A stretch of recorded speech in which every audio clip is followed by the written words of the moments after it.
All right, section 6.4, equations with radicals. So this is solving equations that have radicals in them. I'm going to write out the basic procedure on this page. You can refer back to this page as you work on the homework until you get the procedure down. Once you get the procedure down, it's pretty straightforward. And then you won't have to refer to this anymore, probably. So the steps: first, isolate the radical, or one of the radicals if there's more than one, on one side of the equation. Number two, raise both sides of the equation to the power of whatever the index is. So if they were square roots, you would square both sides of the equation. If they were cube roots, you would cube both sides of the equation, etc. Right? So if you have nth root of a equals b plus c, then you would write that, you would do the nth power of both sides. And notice the right-hand side, you have to include both b and c inside the parentheses. You don't do the nth root of b plus the nth root of c. It's very important. Okay, so it's you raise the whole left side to the nth power, and you raise the whole right side all at once to the nth power. And then you have to solve from there. So that's the second step. The third step, if a radical remains, repeat steps 1 and 2. Okay, so that makes it fairly easy to remember.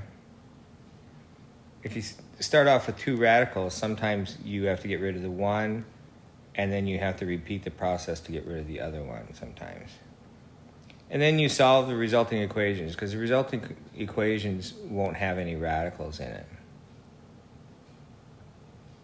You use whatever method you have to solve. So like factoring, for example.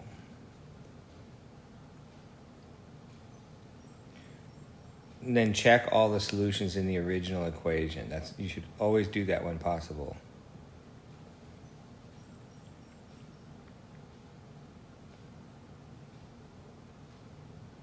So, a little note here. When solving equations that have radicals, one often gets spurious solutions. That is to say, values that seem to be solutions but are not. That means it's really required to check your solutions in the original equation, because some of your, quote, solutions might not actually be solutions. You have to cross them off. If you end up crossing off all of your solutions, then the answer is no solution. Okay.